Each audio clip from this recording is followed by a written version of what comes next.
Sí, bueno, y para finalizar, pues tengo el placer de presentar a Alfonso Castresana Alonso de Prado, ¿vale?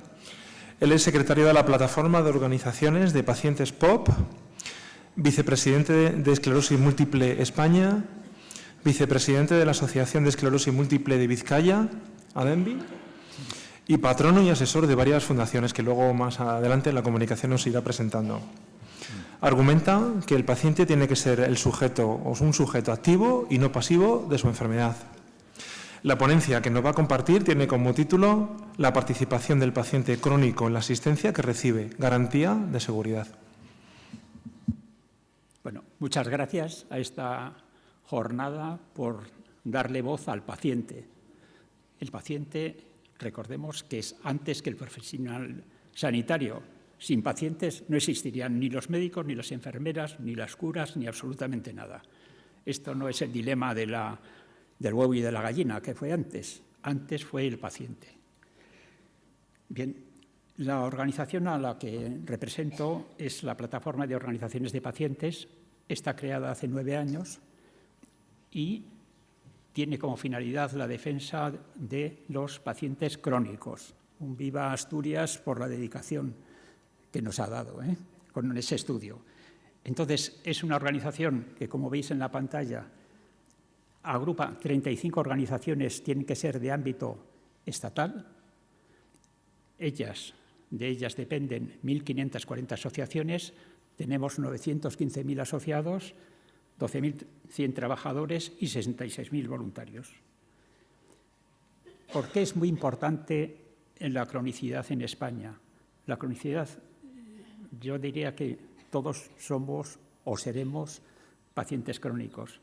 Más de 21 millones de personas de 15 años o más tienen un diagnóstico de enfermedad crónica, 54%. Si aumentamos la edad, crece este porcentaje exponencialmente. Personas con 65 o más, el 89%, y ya en los mayores de 85 sube al 96%.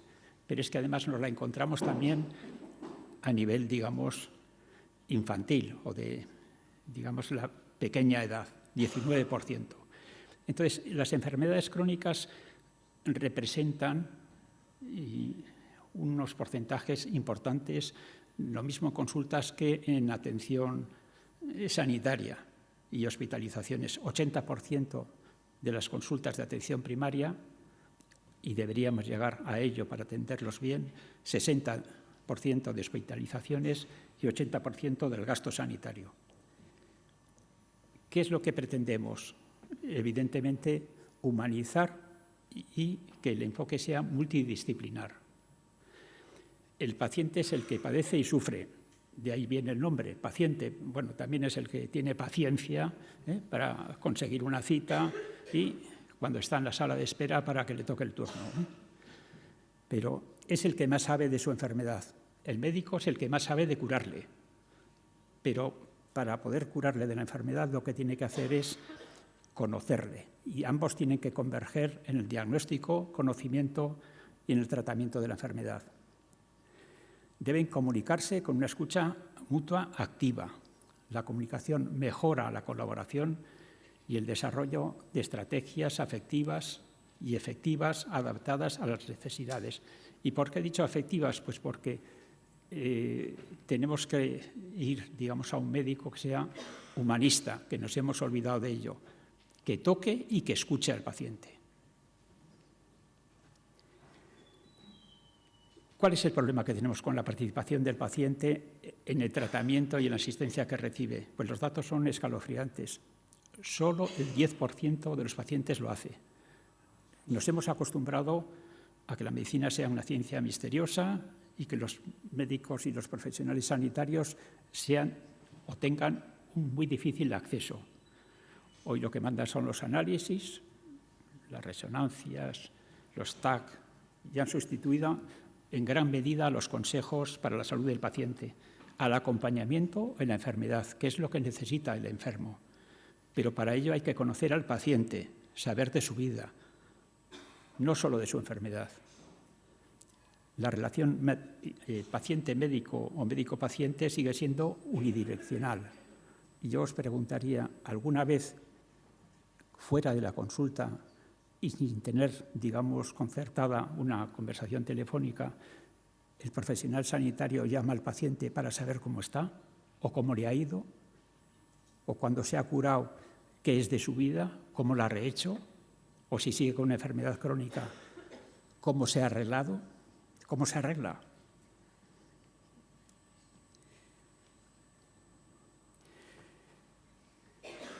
¿Cómo garantizar la seguridad del paciente? Evidentemente, eficacia clínica y luego transparencia sobre los datos y los resultados, reduciendo efectos secundarios o complicaciones.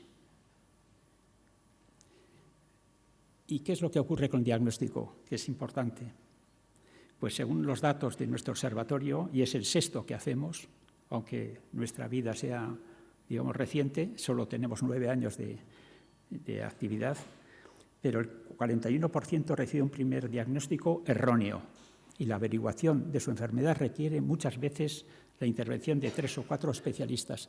Se ha avanzado mucho con todas las técnicas modernas, nuevas, para, digamos, acortar esos espacios, pero hay muchas veces en que la enfermedad grave o seria o difícil tarda mucho en diagnosticarse. El 45% tarda 2 años o más en recibir el diagnóstico acertado.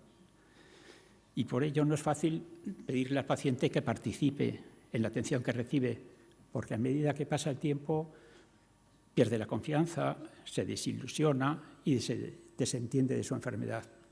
Y si nota una pequeña mejoría o una estabilidad, se olvida y dice, bueno, ya estoy bien, ¿para qué seguir? Con la terapia, con la medicación, con la vida sana, etc. Tenemos que formar e informar a los pacientes y es indispensable, porque es la única forma que tenemos de que tome las decisiones compartidas y sea corresponsable con lo que le ocurre, con la enfermedad, con la posible curación o con el tratamiento. Y hay que tener en cuenta que el 43% de los pacientes no recibe de forma adecuada la comunicación del diagnóstico de su enfermedad. El paciente que recibe el diagnóstico de una enfermedad grave, y si es incurable todavía más, solamente con la palabra inicial queda bloqueado y no escucha nada más. Por eso es muy conveniente que vaya siempre acompañado de una persona de su confianza y ella, digamos, le cuente, bueno, le apoye, le acompañe y le cuente después todo lo que, al haber quedado bloqueada, no ha podido oír. Y para eso son muy útiles las organizaciones, las asociaciones de pacientes.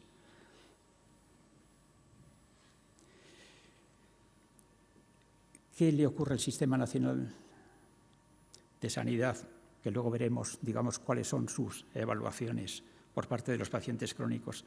Pues tiene que ser capaz de luchar contra la brecha informativa sin importar, digamos, quiénes son, la capacidad, las habilidades, inclusive también a las personas cuidadoras, porque son muy importantes en el tratamiento de la enfermedad.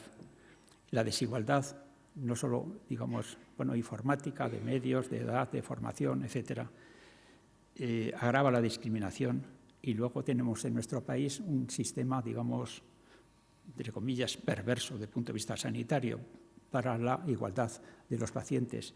Y es que tenemos 17 sistemas sanitarios diferentes, no coordinados, y la valoración del sistema sanitario, como veréis ahora, pues no es nada buena.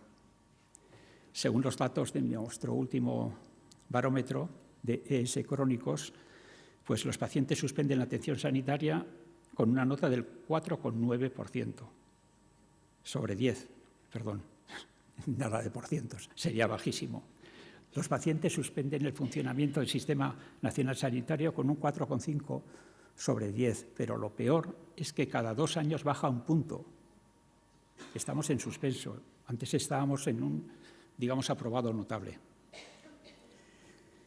Y la opinión de los pacientes crónicos sobre su estado de salud pues es mala. Solo el 11% de los encuestados dice que su estado de salud es bueno o muy bueno. y el 80% considera que su estado de salud es regular, malo o muy malo. Hay que tener en cuenta también que la felicidad es conformarse con lo que uno tiene. El Sistema Nacional de Sanidad tiene que ser capaz de enfrentarse a los bulos y a las falsas noticias, sobre todo hoy en día con todo el tema de Internet, de la inteligencia artificial y demás. Y tiene que luchar contra la brecha digital para asegurar que todas las personas puedan recibir una información veraz. Y debe tenerse, digamos, muy presente la protección de la intimidad y la confidencialidad de la información. Y hay que aprovechar la telemedicina y hay que aprovechar la inteligencia artificial pese a los pros y contras, porque se nos viene encima y no la vamos a poder evitar. Garantizar la seguridad, pues evidentemente es muy útil la segmentación de los pacientes en las personas especialmente vulnerables y identificar y establecer esos grados de vulnerabilidad. Y voy a destacar aquí el problema de la adherencia, porque la adherencia, digamos, es determinante también de la baja participación de los pacientes en la atención sanitaria que recibe. Es un problema mundial, se estima, digamos, en un 50%, y España no es una excepción. No hay ninguna estrategia individual que haya dado resultado positivo. Lo que, digamos, ha resultado, digamos, más interesante es combinar dos o más intervenciones y que sean personalizadas. Y la adherencia requiere un informe multidisciplinario que implique a los pacientes, a los profesionales de la salud, a los investigadores, a la administración, a la industria farmacéutica, en el abordaje de este problema desde el punto de vista de la prevención, así como de la actuación. ¿Cómo comunicar el riesgo? Hay que informar. Y entonces conviene generar más materiales didácticos, campañas de seguridad, apoyo a las organizaciones de pacientes, porque ellas son las que pueden concienciar a sus colectivos sobre la responsabilidad que tienen en su enfermedad. Y hay que ofrecer una información actualizada sobre medidas de prevención, dosis permisibles, efectos para pacientes especialmente vulnerables, formas eficaces de comunicarse con los sanitarios que les atienden.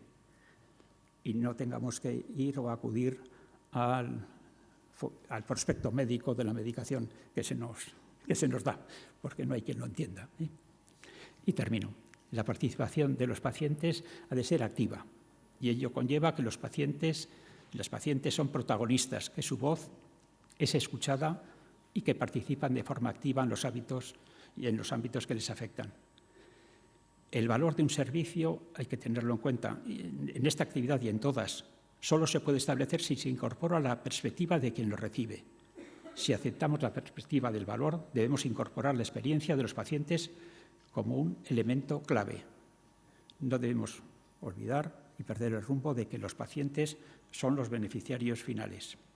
Campos de actuación, digamos, hay muchos, pero lo último es nuestra propuesta, que es, hemos creado un modelo de excelencia que está dirigido a las organizaciones sanitarias del territorio español que desarrollan su actividad en el nivel de la planificación sanitaria. Y el modelo permite realizar una autoevaluación para valorar el grado de orientación de la organización sanitaria hacia la involucración de los pacientes en sus procesos y actividades.